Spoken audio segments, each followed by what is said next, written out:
Welcome to the Get Published podcast, sponsored by Brodie Consulting Group. To get more information about our publishing and coaching services, go to getpublishedpodcast.com.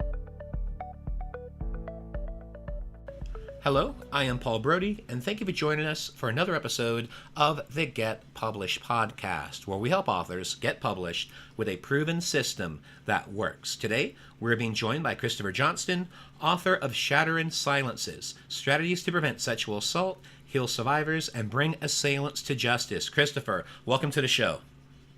Thanks, Paul. Thank you for inviting me. All right, you ready to get started? Yes, I am. All right, question number one. What is the one piece of advice that you would give to a first-time author who is currently writing their book? I would say just write. You should enjoy it all. You should enjoy the whole process, but don't spend a lot of time talking about it or fretting about it. Just do the work, report it, plan it, write it, make the revisions. I got my contract with Skyhorse Publishing the week before Thanksgiving of 2016, and that Christmas, one of my nieces gave me a framed card that said, "Keep calm and write a book," and that's really the best advice. I like that. So from keep calm and carry on to keep calm and get published. Yes. Yeah. Excellent. Well, what do you feel is the hardest part about getting published? I think for me, for nonfiction, it was trying to find an agent who could connect me with the publishing house, because typically they don't want any direct contact with a first-time author. They want to use agents as pre-screeners because they're not going to pitch anything that they don't feel is truly publishable. But I was very fortunate to meet and get to know a couple of really established great agents as a member of the American Society of Journalists and Authors. So when I was ready to pitch my book, one of them, John Willig, was very interested and became my agent and really helped me tailor the proposal. He knows, he's got enough 30 plus years experience. He knows what they want to look for. So he was just absolutely invaluable to me as a resource and continues to serve as a business advisor and partner. What strategy would you give to listeners on the show who are looking to find literary agents? What strategies would you suggest to be able to make that connection? Well, you can't do sort of a pitch letter to different agents, but that seems a little random to me. I think you need to get involved, go to book fairs, become a member of something like American Society of Journalists and Authors or the Travel Writers Association. There's a lot of different professional organizations, and they typically have good connections with agents, literary agents, and that's to me the best way to actually meet someone and they meet you, and so you know right away if you have a connection and if they're interested in your work. Well, that sounds like a great networking strategy as well, to join those associations, then go to the conferences. Yeah, it's been huge for me. It gave me a national network that I just didn't have until about 10 years ago when I joined. How long did it take you from when you joined to find an agent? It was fairly quick because at the annual conference, they usually have agents there at sort of a one-on-one pitch session that you can do, like speed dating kind of a session. They also have different panels and speakers talking about working with agents. And so I ended up doing a panel. I had met one agent that I really liked, and she helped me put together a panel of other agents. And one of those was John Willig, and then he and I just stayed in touch. So that was probably 3 years in. But they have people every year, so I know the other organizations do similar things at their conferences, and it's just a way to meet someone professionally and quickly and personally, and not try to be sending pitch letters. Cool. Thank you for sharing that. Well, let's talk about marketing. So please share a marketing strategy that you've used in your book launch that has worked well. Well, I did one thing at the launch itself. Again, one of the cool things about nonfiction is you can actually have your characters come to the event. They don't have to put on a costume. They're just themselves. So instead of just reading a chapter and talking about my experience, I brought in 7 of the people I profiled in the Cleveland section of my book and had each of them just talk for a few minutes, and then people could talk to them afterwards and hang out with them. And so from that, it was a big success. The event sold out. I had couple hundred people. We sold 60 books or more. And several people said to me that night and since then how much of an impact that had for them to actually be pulled into the book and meet these really dynamic people who are doing some incredible things. So I'm doing that again at several other events because I know it's a draw. They're interested in meeting those people.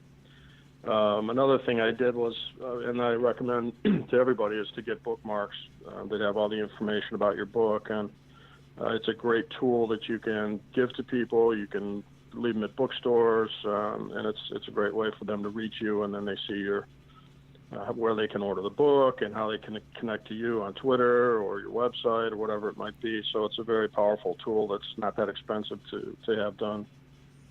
Well, you're the first guest we've had who's actually talked about the bookmark strategy. I've heard about it in the past, but you're the first one to really talk about it. So in regards to the bookmark, do you have essentially like a design with your cover on the front and then the calls to action on the back? Or how did you design the bookmark that you did? I have an image that we found. I worked with a designer, and we found an image that kind of captured the feel of the book. And then on the front, I had a couple of really strong reviews or comments, book page or book jacket comments that people had given me, and I put those on there. And then the back really has all the information of it shows a photo of the cover and has the connection information and where you can get it on Amazon and skyhorsepublishing.com. And so that has really the meat of the information, but the front was more just to grab people's attention. Well, that's a great marketing strategy. Thank you for sharing that. Sure. Well, let's talk about your favorite book. So what is your favorite book, and what was the number one thing that you learned from it? And I know this is always a hard question, so I know this is not an easy one. Yeah, no, I have a lot of favorite books, but one that I was thinking about was kind of stays with me, and I think about it a lot, is The Devil in the White City by Eric Larson. And I think I enjoyed the story because I'm kind of a history buff, but I also felt that he really wrote it in a way that it's one of those nonfiction books that reads like a novel in terms of the flow and the progression of the narrative. And also there's very fully rounded, multi-dimensional characters. So even though my book is not historical, it's very current events, but I still worked very hard to make all of my characters, my main characters, because each chapter is a profile of someone working in the field, tried to make them very, very fully rounded and give all different dimensions that they have, not just focus on one area. And I think he just reinforced that when I read that book. And for a final question, what is your favorite quotes and why? I've had this one for a long time, way back into the 80s when I first started working. The secret of success is constancy to purpose. And that's from Benjamin Disraeli, who was a British prime minister in the late 19th and early 20th century. I just look at what I've done in that time, and among other things, I've published several thousand articles. I'm now writing my third book. I've had more than 20 of my plays produced. So everything I've accomplished comes from just staying focused on writing professionally and doing the work every day. It really just comes back to showing up every day and doing the work. And to ask a really quick follow-up question on that, how much time do you spend every day actually doing the writing? Because you bring up a great point about the power of habit with that.